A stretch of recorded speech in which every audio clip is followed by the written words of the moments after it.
और अब खबरें विस्तार से। सबसे पहले खबर कानपुर से, जहां पर लव जिहाद का एक और मामला सामने आया। लोगों ने आरोपी युवक को पुलिस के हवाले किया है। पहचान छिपाकर मुस्लिम युवक मकान मालिक की बेटी को प्यार के जाल में इसने फंसाया था। युवक के पास से 2 आईडी कार्ड भी बरामद हुए हैं। एक आईडी में आर्यन तो दूसरे में फतेह खान इसका नाम है। नौबस्ता थाना इलाके का मामला, जहां पर ये जिस घर में रह रहा था उसी घर के मालिक की बेटी के साथ दोस्ती बढ़ा रहा था। और जो आरोप लगे हैं उसके मुताबिक इसने अपना नाम छिपाया था, इसने अपनी पहचान छिपाई थी और 2 आईडी कार्ड इसके पास से बरामद भी किए गए हैं। एक आईडी कार्ड में इसका नाम आर्यन है तो दूसरे में फतेह खान है, यानी कि गलत नाम से ये एक घर में रह रहा था और वहां पर मकान मालिक की बेटी के साथ दोस्ती बढ़ा रहा था।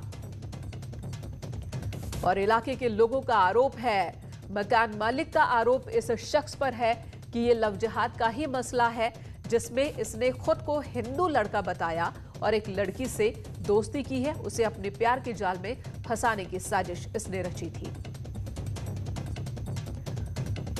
इससे पहले भी कानपुर में कई ऐसे मामले सामने आ चुके हैं जिसे लव जिहाद का नाम दिया जा रहा है। और यही आरोप लोगों का कि यहां पर नाम और पहचान छिपाकर पहले तो हिंदू लड़कियों से दोस्ती की जाती है और उसके बाद उन्हें बरगलाया जाता है, या तो उनसे शादी की जाती है, फिर धर्म परिवर्तन का दबाव डाला जाता है और या फिर कोई अपराध उनके साथ, उन लड़कियों के साथ। और ऐसा ही एक मामला कानपुर में एक बार फिर से सामने आया, जहां पर मकान मालिक ने आरोप लगाया है अपने किराएदार पर कि वो नाम बदल कर रह रहा था घर पर। आर्यन उसने अपना नाम बताया था और उनकी बेटी के साथ उसने दोस्ती भी की थी। इस बीच प्यार के जाल में भी फंसाया था उसकी बेटी को। और जब इस बात की खबर घर वालों को हुई तो उन्होंने सख्ती से इस मामले से निपटा। और जब निपटा तो पता चला कि ये आर्यन नहीं बल्कि फराह है। तो इसके पास से 2 आईडी कार्ड भी बरामद कर लिए गए हैं। आर्यन और फतेह खान, 2 नाम, अलग अलग नामों से इसके पास आईडी कार्ड भी था।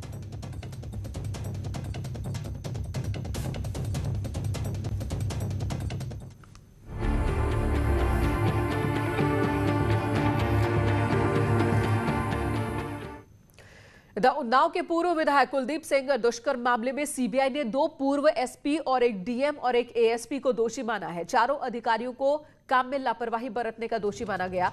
सीबीआई ने चारों के खिलाफ विभागीय कार्रवाई की सिफारिश की है। सीबीआई ने यूपी सरकार को एक रिपोर्ट भेजी है जिन 4 अपराधियों पर कार्रवाई की सिफारिश की गई है उनमें तत्कालीन जिलाधिकारी अदिति सिंह, तत्कालीन एसपी नेहा पांडे और पुष्पांजलि सिंह और एएसपी अष्टभुजा सिंह शामिल हैं। अदिति सिंह फिलहाल हापुड़ में है डीएम के पोस्ट पर, पुष्पांजलि सिंह एसपी रेलवे हैं गोरखपुर में, जबकि नेहा पांडे केंद्रीय प्रतिनियुक्ति पर आईबी में है और अष्टभुजा सिंह पीएससी फतेहपुर में कमांडेंट है। आपको बता दें, पूर्व विधायक कुलदीप सिंह सेंगर को दुष्कर्म के मामले में उम्र कैद की सजा हुई है, जबकि पीड़िता के पिता की हत्या के मामले में 10 साल की सजा भी उन्हें सुनाई गई है। तो ये 4 वो अधिकारी हैं जिन पर आरोप सीबीआई ने लगाया है और इन्हें दोषी पाया है लापरवाही के मामले में कि ये वो लोग हैं जिन्होंने कुलदीप सेंगर को उस वक्त बचाया था। अगर इन्होंने सख्ती से कार्रवाई की होती तो पीड़िता को तुरंत इंसाफ मिला होता, पीड़िता की गुहार सुनी गई होती और मुमकिन है कि वो उसके पिता जिंदा भी होते आज। लेकिन अब तस्वीर बहुत बदल चुकी है। ऋषभ मणि त्रिपाठी हमारे सहयोगी इस वक्त हमारे साथ लखनऊ से जुड़ चुके हैं। ऋषभ, अब ये सभी चारों जो अधिकारी हैं अलग अलग जगहों पर पोस्टेड है, तो किस तरह की कार्रवाई इनके खिलाफ हो सकेगी? कोई तो केंद्र की प्रतिनियुक्ति पर भी है।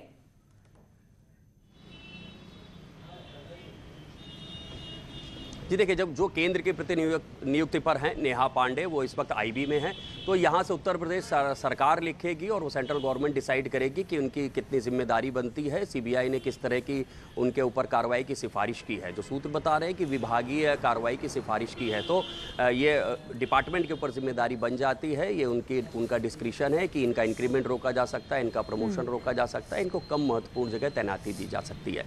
रही बात अदिति सिंह और पुष्पांजलि सिंह, अदिति सिंह इस वक्त हापुड़ की डीएम है और पुष्पांजलि इस वक्त रेलवे गोरखपुर में एसपी हैं।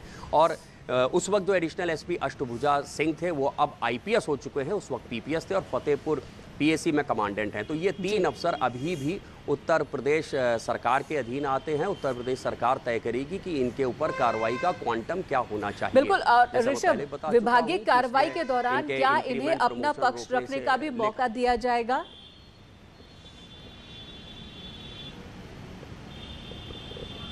देखिए ये अब मुश्किल है, चूंकि सीबीआई पहले ही जांच कर चुकी है, जांच में इन सभी अधिकारियों से पूछताछ हो चुकी है और चूंकि ये एक आपराधिक मामला था तो इसकी जांच और इसकी विवेचना एक आपराधिक मामले की तरह की गई थी और उसमें इनकी लापरवाही पाई गई है, लेकिन इनके ऊपर कोई आपराधिक मामला नहीं बन रहा था, लिहाजा सीबीआई ने विभागीय कार्रवाई की संस्तुति की है। तो ये अपना पक्ष सीबीआई के समक्ष पहले ही रख चुके हैं। तो अब ऐसा लगता तो नहीं है कि फिर से इनको पक्ष रखने का मौका दिया जाएगा, चूंकि देश की सबसे बड़ी एजेंसी जब इस मामले की जांच और विवेचना कर चुकी है और उसने इनको दोषी पाया है। अब ये सरकार को तय करना होगा कि इनके ऊपर क्वांटम ऑफ पनिशमेंट क्या होगा। अब ये जी ऋषभ, धन्यवाद इस वक्त पूरी जानकारी देने के लिए, पूरी बातचीत करने के लिए। तो विभागीय कार्रवाई अब इस बात पर निर्भर करती है कि सरकार फैसला ले कि किस तरह का एक्शन लेना है, किस तरह की कार्रवाई करनी है। सीबीआई ने अपनी सिफारिश भेज दी है रिपोर्ट में। अगली खबर अयोध्या से, जहां पर राम मंदिर के लिए खुदाई शुरू हो चुकी है, मंदिर की नींव की खुदाई शुरू हो चुकी है। तो बड़ी खबर अयोध्या से इस वक्त आ रही है, करीब 200 मीटर तक नींव की खुदाई होगी। मंदिर निर्माण समिति के अध्यक्ष नृपेंद्र मिश्र भी राम मंदिर की तैयारियों का जायजा लेने पहुंचे और वहां पर खुदाई का काम शुरू हो चुका है। 200 मीटर गहराई तक खुदाई होगा और ये तस्वीरें इस वक्त हम आपको दिखा रहे हैं, जहां पर अयोध्या पहुंचे हैं नृपेंद्र मिश्र और उन्होंने तैयारी और जो काम चल रहा है उसका जायजा लिया है।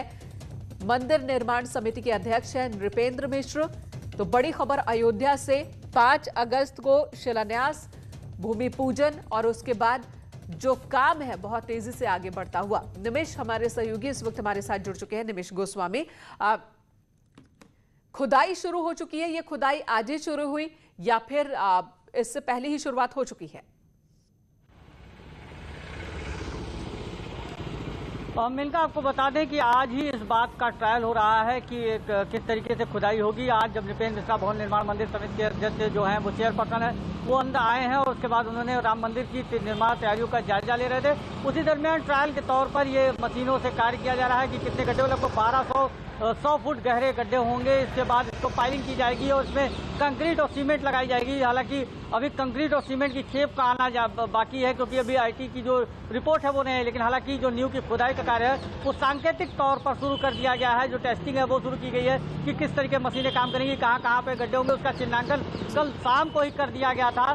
तो तैयारियां करीब पूरी हो गई हैं। अब नींव की खुदाई चली गई और जैसे ही कंक्रीट और सीमेंट आती है उसके साथ ही पाइलिंग की क्रिया भी शुरू हो जाएगी। तो ये कहा जा सकता है मेनका की जो तैयारियां हैं राम मंदिर निर्माण की वो पूरे जो जोरों पर है। आज जो एल&टी कंपनी के इंजीनियर हैं, साथ ही भवन निर्माण समिति के चेयरपर्सन नृपेंद्र मिश्रा जी के साथ उनकी बैठक है और वो बैठक पहले सर्किट हाउस में होनी थी, लेकिन अब राम जन्मभूमि परिसर में चल रही है। उनसे कार्य का तरीका, किस तरीके की काम किया जाएगा, किस जगह पे गड्ढे होंगे, क्या क्या तैयारियां हैं, क्या काम में बाधा आ रही है, किन जर्जर भवनों को हटाया जाना था। अभी आपको बता दें कि प्राचीन सीता रसोई गिराई गई है, इसके साथ मानस भवन जो अंदर है उसका भी कुछ हिस्सा गिराया गया है। अब तमाम जर्जर मंदिर ऐसे हैं जो मंदिर निर्माण की जद में है, उनको हटाया जा रहा है। साथ ही जो तैयारियां हैं वो पूरी कर चुकी हैं। जमीन का समतलीकरण जहां पर मंदिर बनना है बहुत ही तेजी से काम अयोध्या में चल रहा है इस वक्त। निमेश, धन्यवाद पूरी जानकारी हम तक, हमारे दर्शकों तक पहुंचाने के लिए। एक बार फिर कानपुर का रुख करेंगे, जहां पर लव जिहाद का मामला एक बार फिर सामने आया है। आरोप एक किराएदार पर मकान मालिक ने लगाया है कि वो अपनी पहचान छिपाकर अपना नाम बदल कर रह रहा था मकान में और साथ ही उनकी बेटी के साथ दोस्ती बढ़ा रहा था, प्यार के जाल में उसे फंसाने की साजिश रच रहा था। जब घर वालों को इस बात की खबर लगी तो बाकायदा जांच पड़ताल की गई इस लड़के के कमरे में, तो पता चला कि इसके पास 2 आईडी कार्ड है और एक में उसका नाम आर्यन है तो दूसरे में उसका नाम फतेह है। इस तरीके से इसकी पहचान सामने आ सकी है। श्याम तिवारी हमारे सहयोगी हमारे साथ मौजूद हैं। श्याम, एक बार फिर लव जिहाद का ये मामला सामने आता दिख रहा है। क्यों ये लड़का पहचान छिपा कर रह रहा था, कब से रह रहा था और कैसे फैमिली को शक इस बात का कि ये गलत नियत से यहाँ है? बिल्कुल, लगातार कानपुर में लव जिहाद के मामले सामने आ रहे हैं। ये मामला नौवस्ता थाना क्षेत्र का है, जहां पर बेंगलुरु का रहने वाला एक युवक, जिसने कि बताया ये था कि उसके माता पिता एक्सपायर हो चुके हैं, जिसके चलते वह कानपुर में नौकरी की तलाश में आया है और उसके बाद इस एक मकान में वो किराए पर रहने लगा, जहाँ पर उसने अपना नाम आर्यन मल्होत्रा बताया और जो मकान मालकिन है उसकी बेटी से उसने दोस्ती कर ली। धीरे धीरे उसका साथ शारीरिक शोषण करने लगा और मकान मालकिन को यह आश्वासन देने लगा कि वह उसकी बेटी के साथ शादी कर लेगा। लेकिन कुछ दिनों बाद पता चला कि ये लड़का जो कि बेंगलुरु से आया है, वो अपने नाम छिपा करके, अपनी जात से, अपना जो धर्म है उसको छिपा करके यहाँ पर रह रहा था। मुस्लिम लड़का आर्यन मल्होत्रा के नाम से यहाँ पर रह रहा था और उसके जब 2 ID कार्ड बरामद हुए तो पीड़ित परिवार ने मामले की जानकारी हिंदूवादी संगठनों को दी। वो मौके पर पहुंचे और उन्होंने युवक के साथ गहनता से तफ्तीश की, जिसके बाद युवक को पकड़ करके पुलिस के हवाले कर दिया गया है। पीड़ित परिवार ने शारीरिक शोषण करने, पुलिस अब क्या किस तरह से मामला दर्ज, मामले की तहरीर पुलिस किस तरह से कार्रवाई कर रही है, क्या मामले दर्ज किए गए हैं और इसके बारे में कुछ पता चल सका है क्या कि आखिर हकीकत में ये कहां का रहने वाला है? जी, आपको बता दें कि जिस तरीके से देर रात परिजनों ने तहरीर दी है, तो अभी मामला अभी दर्ज नहीं हुआ है, लेकिन पुलिस मामले की तफ्तीश करके मामला दर्ज करने की बात कह रही है। और जिस तरीके से कानपुर में लगातार लव जिहाद के मामले सामने आ रहे हैं, पुलिस काफ़ी गंभीर है और निश्चित तौर पर इस मामले में भी गंभीरता दिखाई जाएगी। आपको बता दें कि लड़का बेंगलुरु का रहने वाला है, जो कि 3 साल पहले कानपुर में आया था और गोपाल नगर इलाके में रहने लगा था और 2 साल से ये उस पर्टिकुलर मकान में रह रहा था, जहाँ की बेटी को, जहाँ की लड़की को इसने अपने आप को नाम बदल करके प्रेम जाल में फंसा और उसका शारीरिक शोषण करता रहा। श्याम, धन्यवाद इस वक्त पूरी जानकारी देने के लिए। तो बेंगलुरु का ये शख्स जो कि 3 साल से कानपुर में रह रहा था, नाम बदल करके इस मकान में रह रहा था और लगातार लड़की के साथ शारीरिक शोषण, और अब घर वालों ने मामला दर्ज कराने की ठानी है। बरेली से खबर, जहां पर थाने में महिला का हंगामा देखने को मिला। केरोसिन लेकर थाने पहुंची महिला का हंगामा, पुलिस को भी आत्मदाह की धमकी दी इसने। पुलिस के सामने आत्मदाह की कोशिश की। पति और 3 वकीलों पर कार्रवाई की मांग को लेकर इसने हंगामा किया है। नवाबगंज थाने में ये हंगामे की तस्वीर हम आपको दिखा रहे हैं। केरोसिन तेल लेकर के ये पहुंच गई थी थाने और इसने अपने पति के खिलाफ कार्रवाई की मांग की है। 3 वकीलों पर भी कार्रवाई की मांग महिला ने की है।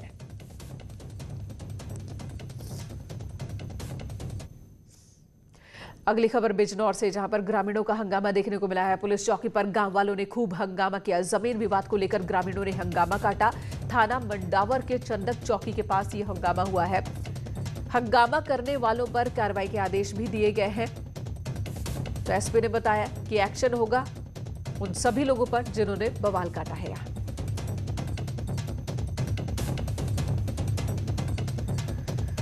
इधर मुरादाबाद में ग्रामीणों ने बीएसए को बंधक बना दिया है। स्कूल का छज्जा गिरने से लोग इतने नाराज हुए कि बीएसए स्कूल का निरीक्षण करने जब पहुंचे तो उन्हें बंधक बना दिया लोगों ने। ग्रामीणों ने बीएसए को बंधक बना लिया। मामला भोजपुर के मेहंदीपुर गांव का है।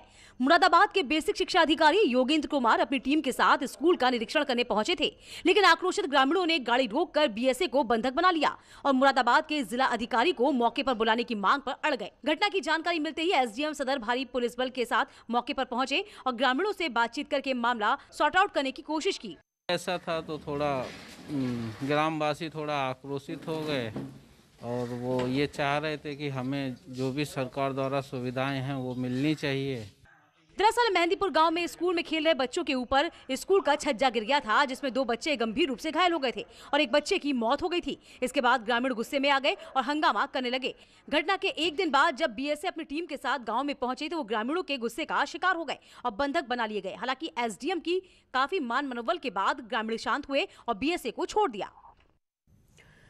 उधर बलरामपुर में 5 पुलिसकर्मी सस्पेंड किए गए हैं। चौकी इंचार्ज सस्पेंड कर दिए गए हैं। 5 पुलिसकर्मियों के खिलाफ कार्रवाई हुई है। सीओ सिटी, एसएचओ नगर और इंस्पेक्टर एलआईयू की विभागीय जांच में ये कार्रवाई हुई है।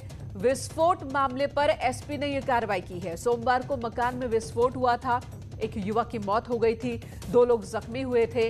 और सर्वेश हमारे सहयोगी इस वक्त हमारे साथ मौजूद है। सर्वेश, आखिर इन 5 पुलिसकर्मियों के खिलाफ क्या कार्रवाई हुई है और क्यों हुई है? कल जो मामला हुआ था बारूद विस्फोट का मेनका, वो एक बड़ा मामला था और अभी इसलिए भी बड़ा था क्योंकि अभी एक पखवाड़ा पहले एक अबू यूसुफ नामक आतंकवादी उतरौला क्षेत्र का रहने वाला था, वो दिल्ली में गिरफ्तार हुआ था और वो भी इन्हीं पटाखा व्यवसायियों से ही वो थोड़े थोड़े करके बारूद इकट्ठा करके विस्फोट का प्लान बनाया था। तो उस तरह से अगर देखा जाए उस नजरिए से तो एक बड़ा मामला था ये। और घनी आबादी में नगर क्षेत्र में यह भंडारण किया जा रहा था, बारूद का भंडारण था और वो इतना जबरदस्त विस्फोट था। हालांकि उस हिसाब से कैजुअलिटी बहुत कम हुई, करीब 20 से 25 मकान क्षतिग्रस्त हुए। तो एक बड़ा एक्शन होना वाजिब था। एसपी ने इस पे बड़ा एक्शन लिया है। इंटेलिजेंस कलेक्शन में असफल रहने वाले पुलिसकर्मियों को जो चौकी इंचार्ज हैं उनको सस्पेंड किया गया है। LIU के 2 कांस्टेबल को सस्पेंड किया गया, BPOs को सस्पेंड किया गया है। कुल 5 पुलिसकर्मियों को सस्पेंड किया गया है और लापरवाही बरतने पर CO सिटी जो है उनके खिलाफ, SHO नगर के खिलाफ और LIU इंस्पेक्टर के खिलाफ ये विभागीय जांच के आदेश दिए गए हैं, जिसकी जांच एडिशनल SP करेंगे। जी सर्वेश, धन्यवाद इस वक्त पूरी जानकारी देने के लिए। भारत चमत्कारों और अंधविश्वासों का देश माना जाता है। ऐसा ही एक मामला सामने आया बहराइच में, जहां पर करबला लगे पेड़ में पानी निकल रहा है और लोग इसे हर मर्ज की दवा मानकर पी भी रहे हैं। दूर दूर से लोग यहां आ रहे हैं और पॉलिथीन लगाकर पेड़ से रसते हुए पानी को बोतलों में भर रहे हैं। नानपारा वन रेंज के भकुराहा करबला पर कई दिनों से ये कार्यक्रम चल रहा है। अखिलेश हमारे सहयोगी बहराइच से इस वक्त हमारे साथ मौजूद हैं। अखिलेश, आखिर ये है क्या पूरा मसला? कई दिनों से यहाँ ये सब कुछ चल रहा है, प्रशासन क्या कर रहा है?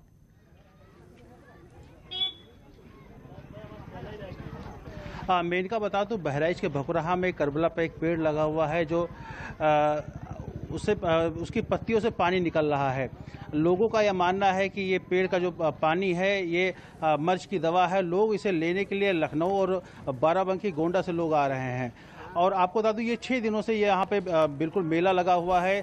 हजारों की संख्या में रोज लोग आ रहे हैं। जैसे जैसे दिन चढ़ता है लोग बाहर से अपनी जीप से, कार से, मोटरसाइकिल से जैसे बन पाता है लोग आते हैं और इसका पानी जो है लेके जाते हैं। आपको मैं दिखाना चाहता हूँ किस तरीके से यहाँ पे महिलाएं लगी हुई हैं, लोग लगे हैं, नीचे पन्नी लगाए हुए हैं, हाथ में बोतल लिए हुए हैं। इनका ये मानना है, आस्था है यहाँ पर कि तो ये मेले जैसी तस्वीर बन गई है। हर मर्ज की दवा है, मेला लग गया है, लोगों की भीड़ और भीड़ के साथ ही यहाँ पर अब बलून बेचने वाले भी मौजूद हैं। मास्क भी किसी ने नहीं पहना है। कोरोना का संकट है, इस बात का ख्याल किसी को नहीं। और दावा ये कि यहाँ से जो पानी इस पेड़ से मिल रहा है वो हर मर्ज की दवा है, हर दुख तकलीफ की दवा है। क्या यहाँ पर इन लोगों को समझाने की कोशिश प्रशासन की ओर से नहीं हुई? प्रशासन का कोई प्रतिनिधि पहुंचा कि नहीं पहुंचा? उन तक भी तो ये खबर पहुंची होगी।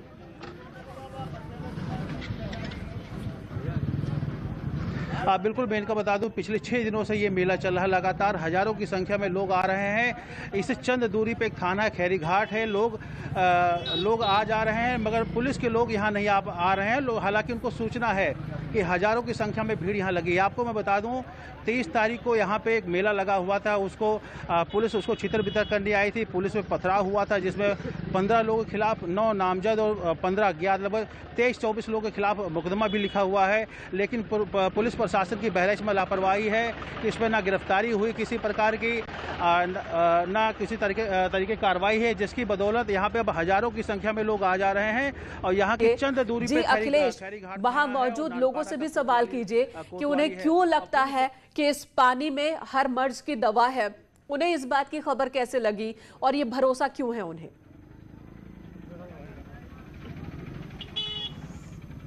यहाँ पे कुछ लोग हमसे बात करेंगे, आपको दर्शकों को दिखाएंगे किस तरह के लोग आस्था रखे हुए हैं। क्या नाम है आपका? साहिद जी। साहिद जी, यहाँ पे पानी गिर रहा है पेड़ से, किस तरीके का आस्था है? आप लोग कहाँ से आए हैं? ये हम मटेरा से आए हैं सर, और हमको पहले भरोसा नहीं था, लेकिन जब सच्चाई आई सामने तो हम भी चले आए।